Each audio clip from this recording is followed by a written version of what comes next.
It all started on a bitterly cold night when snow was swirling in the air. Out of nowhere, my cell phone rang. Picking it up, I was greeted by the wrathful voice of my mother-in-law on the other end. "It's because of you that my daughter's in this state. Her face is unrecognizable. It's atrocious. You need to take responsibility. Why did you abandon my daughter? You're despicable." My name is Amy, and I'm 33 years old. I live with my husband, Zach.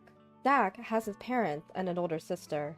That single phone call from my mother-in-law that night turned my life upside down. "Give me back my lively girl! Why did you do something so horrible? I swear, I'll make you pay for this. I'll never forgive you." My mother-in-law, possibly out of shock, was making no sense. All she did was spew venom at me. "Mother-in-law, please calm down. I have no idea what you're talking about."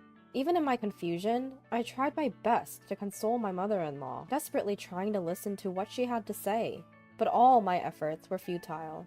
"You have no right to be calm at a time like this. It's all your fault. And yet, you have the audacity to say such things. Why didn't you help her? Why did you abandon her?" My mother-in-law was just yelling loudly while crying, and there was no conversation at all. Even when I told her to speak slowly, it was like my voice was not reaching her ears, and my mother-in-law's vitriol continued endlessly. My father-in-law, who seemed to have been behind my mother-in-law, took over the phone. "Amy, I hope you understand what you've done. Do you understand the state our daughter is in now? Fortunately, her life is not in danger, but she has severe injuries. Why did you let her suffer like this?" Since my father-in-law was a little calmer, I honestly told him, "Father, I'm sorry. I really don't understand what you two are talking about. What on earth happened?" He looked perplexed that I knew nothing, but somehow I got him to tell me the story. It was content that made me doubt my ears. My sister-in-law, a single mother, was living with her young child about a 20-minute walk from my home. She had a young boyfriend who she had been dating for some time, and he frequently visited. I had heard from Zach that he had a quick temper and had often raised his hand to my sister-in-law. Apparently, his mood was bad last night, and my sister-in-law suffered from more violence than usual. She felt danger to their lives, so she picked up her child in a frenzy and ran out of the house into the falling snow. Without anywhere to go, my sister-in-law thought of her brother, who had lived nearby, and ran desperately, hoping to find refuge at our house. When my sister-in-law rang the doorbell, Zach, who was home at the time, answered. My sister-in-law stood outside the door, holding her child in her only clothes, her face bruised and gasping for breath. Anyone would have known at first glance that something was wrong, but Zach did not show concern for his own sister. Instead, he seemed a bit irritated and said, "If I let people in without permission, Amy will get mad. Sorry, but can you go home?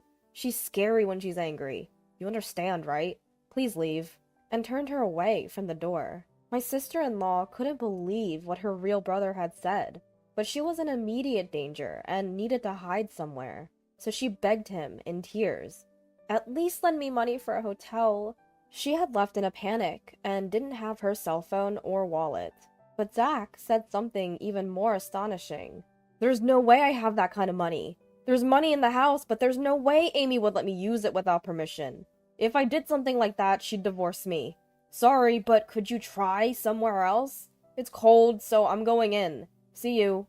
And he closed the door, coldly sending my sister-in-law away. In utter despair, holding her young child, fearing that the two of them would freeze to death, she trudged back through the snow and reluctantly returned home, only to be met with even worse violence from her enraged boyfriend. My sister-in-law was beaten until her face was unrecognizable, and the child was kicked and lost consciousness. She tried to stop him by clinging to her boyfriend, but the violence only escalated, and her screams echoed through the neighborhood, along with the sound of breaking dishes and things being destroyed. A passerby who heard this and realized something was wrong reported it to the police. After that, my sister-in-law and her child, who had been beaten all over and collapsed, were found and immediately taken to the hospital in an ambulance. Now, although they are conscious, they are seriously injured and have been hospitalized with a prognosis of 1 month for full recovery. I got home late last night because of work, and my sister-in-law did not come after I got home. If I had been there, I would have never turned her away. If I had seen my sister-in-law in that state, I think I would have immediately judged it to be dangerous, let her in, and then called the police. I don't understand why it is believed among my in-laws that I was the one who turned her away. And on top of the shock that such a terrible thing happened to my sister-in-law, I couldn't organize the reality that my in-laws were crying and blaming me for this, and I was very confused. Despite my father-in-law's relentless accusations, I knew I had to clear up the misunderstanding. Frantically, I explained. I wasn't home when sister-in-law came by. I worked late last night at the cafe I run. Had I been home, I would have noticed her unusual behavior and let her in. I would never turn her away. Please give me some time to figure out what happened. Although he wasn't convinced, he seemed to cool down and hung up the phone. That day, I was working late at my cafe, developing a new menu. I had informed Zach about the expected time I'd be home, but I ended up working longer. I ended up missing the last subway and had to take a taxi, not arriving home until past midnight. When I got home, I saw Zach, but he didn't mention a thing about his sister.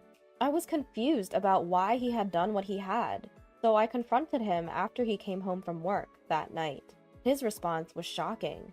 I could tell something was wrong when she showed up, but I was just about to enjoy my beer, and it was cold outside, so I wanted to close the door quickly. Plus, I didn't think there was anything I could do about it. I couldn't hide my anger at his selfish excuse. Didn't you feel anything seeing her like that? Why couldn't you at least let her in? She's been through a lot since you turned her away. When I detailed his sister's current condition, he justified himself by saying, "Remember how you used to complain when my parents dropped in without notice? I thought I was being considerate by not letting her in, thinking you wouldn't like it. What did I do wrong?"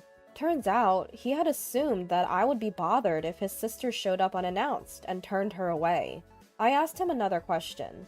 "Why didn't you lend her any money? You could have done that much, couldn't you?" He responded, "I was taken aback when she asked for money. I'm short on cash right before payday. I just lost money playing slots recently and I hardly had $10 in my wallet. If I gave her our household money, I knew you would get mad, so I refused. I don't see anything wrong with what I said."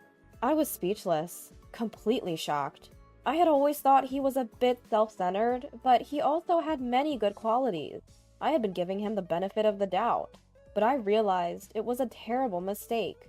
He was incapable of making sound decisions because he always put himself first. He had no compassion for others, not even a bit of kindness.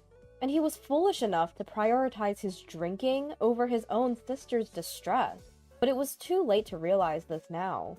He didn't seem to feel guilty or responsible at all about his sister being rushed to the hospital. From my perspective, she would have ended up like this anyway, no matter where she ran off to. On the bright side, she's safe in the hospital now. We're both safe. All thanks to me, right? He was talking about it as if it was someone else's business. His heartless remarks were making me feel like I was losing my sanity, so I decided not to talk to him any longer.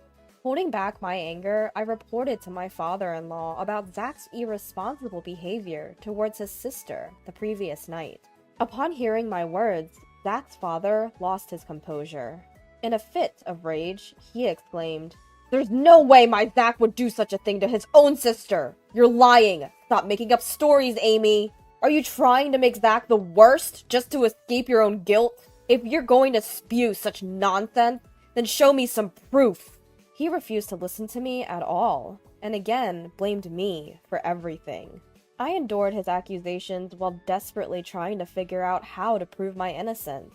If things remained this way, I would be branded a monster, while Zach, the real culprit who drove his sister away, would live on without any sense of guilt or retribution. This was a situation I could not tolerate. I remembered that my sister-in-law had arrived at our home around 9 p.m. that night. After much thought, I found something that could prove my innocence. My shop was equipped with a security camera. The footage clearly showed me working alone until around 11 p.m. that night. Armed with this footage and another piece of evidence, a taxi receipt that showed the time I got home, I went to my in-laws and proved that I wasn't at home at the time. "I was at my shop when your daughter came home. Do you believe me now?" It was probably something they didn't want to believe, but faced with clear evidence, they had no choice but to accept it. Zach's father, his hand trembling, muttered, "So, Amy wasn't home then." Despite their shock, Zach's parents hurriedly called him in to uncover the truth about that night. The moment he arrived, they fiercely demanded, "Why did you drive your sister away?" Just as he had done with me, Zach tried to deflect all blame onto me, claiming that he thought I would dislike having his sister in our home. Hearing this, his father said, "We already know that Amy wasn't home at that time, but your sister says she saw a woman in the house. How do you explain that, Zach?" I was speechless. If there was another woman in our home at 9 p.m., there was only one possible explanation. "Wait, Zach, what is going on? Who is this woman?" I asked him, my voice shaking. Zach's face turned pale as he squirmed under the questioning from both his parents and me, until he finally confessed everything. When I told him I would be late because I was working on a new menu, he saw it as an opportunity to bring his mistress home. He knew I often came home after midnight when I was immersed in my work, so he felt safe in inviting her over. When his sister suddenly showed up, asking to be let in, he panicked and drove her away for fear of his affair being discovered. "You fool! Not only did you betray Amy, but you also left your only sister out in the snow! What were you thinking? Why didn't you lend her any money? Explain yourself!" His father's anger was overwhelming, and Zach confessed the real reason he hadn't given her any money. He actually had plenty of spending money left, but he didn't want to lend it because then he wouldn't be able to buy the bag and shoes he wanted to give his mistress. He didn't want to upset his mistress for the sake of his sister, so he wanted to get rid of her quick, which led to shutting the door on her, Zach admitted. I was furious, but Zach's parents were even more so. "Before being a brother or a husband, you lack basic human decency. It's our responsibility as parents that you grew up to be this kind of person. But we cannot tolerate this and maintain our relationship. From today, we are cutting ties with you. Don't ever show your face to us again." Zach's father disowned him. In a similar vein, I added, "I'm divorcing you. You cheated on me and put your sister's life at risk by leaving her out in the snow. I can't live with someone like you anymore." Zach was shocked at being disowned and confronted with a divorce, all at once, and started begging for forgiveness, crying, I'm sorry! I won't do it again! Please forgive me!"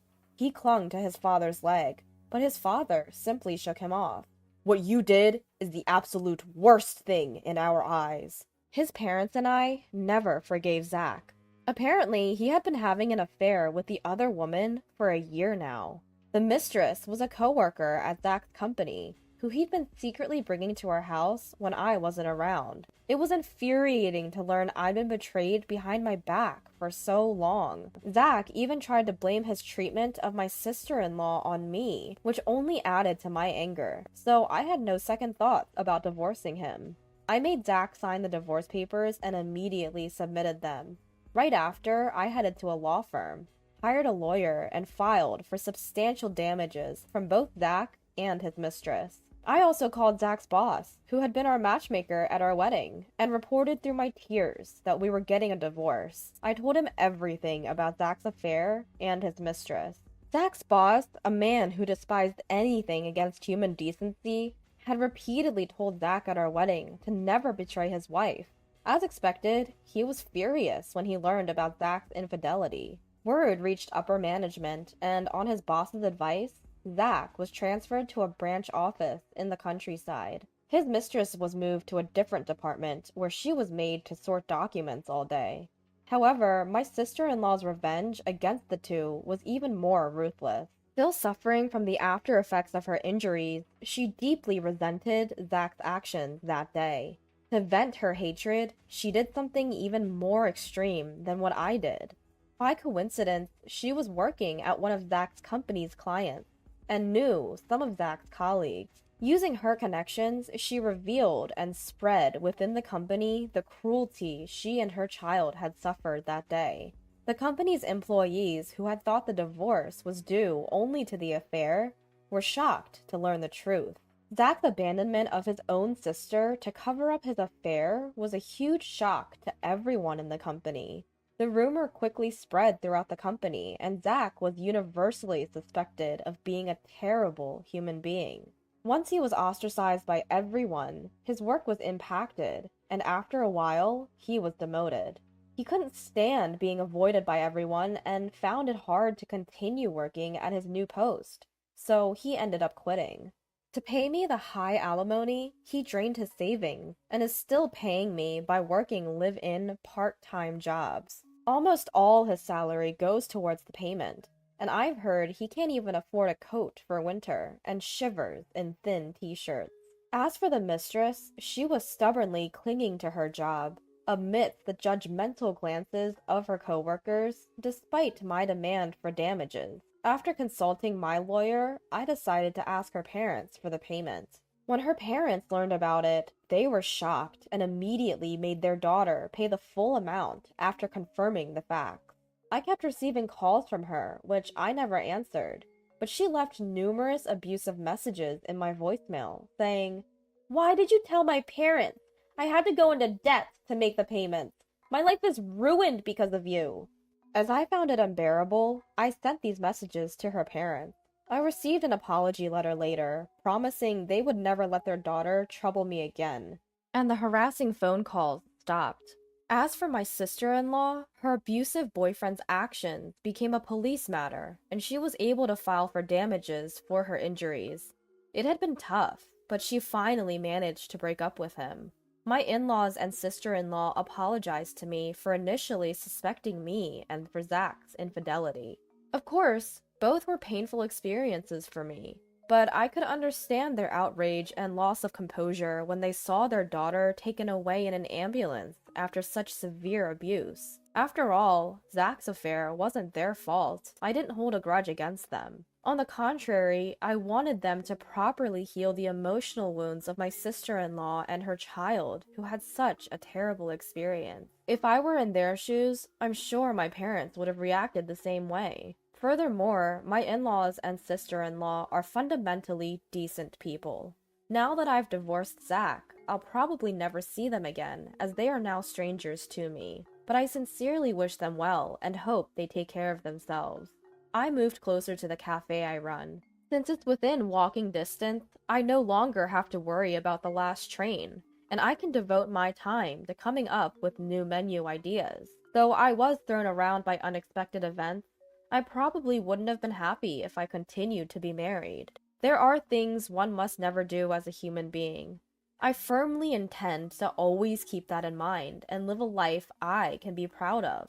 That's what I strongly believe.